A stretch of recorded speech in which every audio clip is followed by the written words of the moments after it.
Isn't that illegal? Hello children.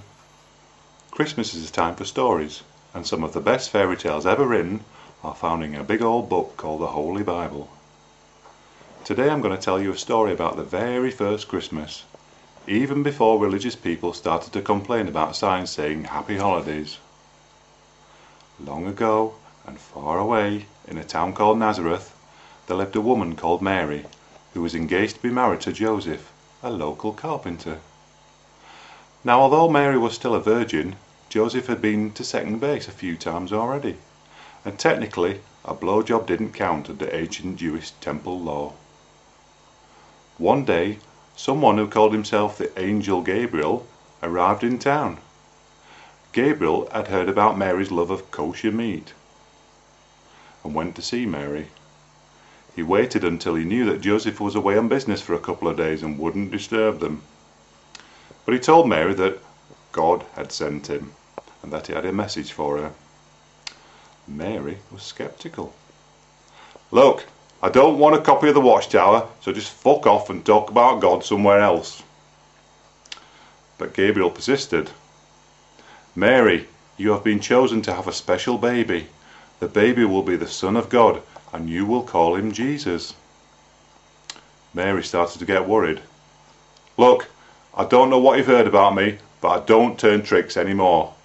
I'll give you a quick hand job for 20 shekels, but that's all you're getting." Gabriel knew that time was short, so he knocked Mary lightly over the head with one of Joseph's hammers and dragged her inside where nobody could see. Next morning, Mary woke up with a banging headache. Her clothes were all messed up, and beside her was a turkey baster, which she didn't recognise. Her lady lips felt a little bit sore, so straight away she put two and two together. "The bastard!" said Mary, for God's love was now inside her. Several months later, after a rushed wedding and a host of dubious excuses to Joseph and the neighbours, Joseph and Mary set off for Bethlehem for the honeymoon. Joseph was still a bit confused about Mary had managed to be with child, but Mary assured him that you could definitely become pregnant by swallowing it. The honeymoon was all booked, but at the last minute the travel company went bankrupt, so the horse and cart was cancelled and Mary had to ride on a donkey. Worse was to come, because Joseph had forgotten to confirm the hotel booking, and when they asked about their rooms, the innkeeper told them to sleep in the pigsty.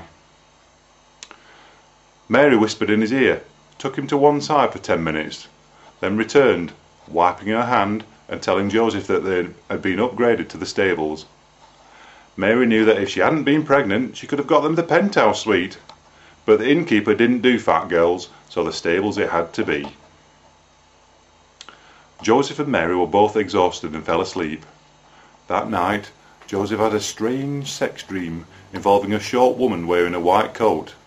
But when he woke up, all he could see was a sheep with a worried look on its face and some wool inside his underpants. Mary was in pain and told Joseph she was about to pop the baby out. Joseph held her hand and told her to breathe deeply and it would be all right. "You fucking breathe, you fucking stupid bastard. I've got a fucking head like a fucking beach ball coming out of me. Get this fucking baby out of me," said Mary. And it was so. The baby was born on Christmas Day, which meant that he would now get 2 sets of presents on one day, but most people would just buy him one big present. "Jesus Christ, that fucking hurts," said Mary.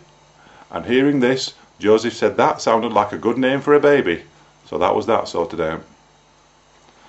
Over on a hillside, some shepherds had been drinking and decided to go into town on a pussy hunt. They found no women at such a late hour, but from the stable where Mary had given birth they heard the bleating of a sheep. "Hear that, lads? Lamb sandwich tonight. Mine's the one with the prettiest face." And they burst into the stable with their big shepherd's crooks held tightly in their hands. "What the fuck are you doing here?" said Joseph. "Can't you see my wife's given birth to the Son of God?" The shepherds looked at each other and nodded, for they had heard this story before. "Gabriel," they agreed, "the crafty bastard." Meanwhile, 3 wise men had been following a bright star in the sky. I'm telling you, it's a fucking meteorite, said one of them. And I say it's Venus in conjunction with Mars, said another. You get Venus shoved right down your face, said the third. Stop arguing, I think we're here. The first wise man read the sign. Son of God Hotel. This is the place. Where's the baby? Wise man number 2 pointed to another sign. Deliveries, round the back. Come on, they're in the stable. Mind that cow shit. Oh, too late. What happened then was not nearly as funny as that scene from Monty Python's Life of Brian, so we take up the story much later. King Herod heard about the birth of the King of the Jews, and he sent his men to kill all the babies in Bethlehem. Although they tried to escape, Jesus, the baby Jesus, was sadly killed. So Joseph and Mary had to adopt. He was a lovely little boy from an orphanage in Malawi, who they also called Jesus, and he grew up to be responsible for all kinds of wars and arguments before being put to death over a dispute over Easter eggs. And that is the story of the Nativity.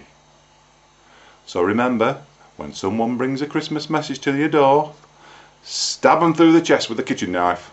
They're only there because they've come to rape you. Merry Christmas, everybody.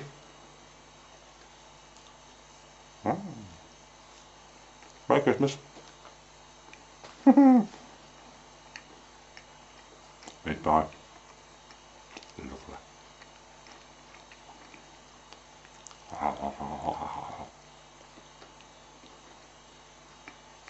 I'll finish. You can go. There's no more. Honestly, I'll finish now. Keep watching. There's nothing happening. There's no sequel.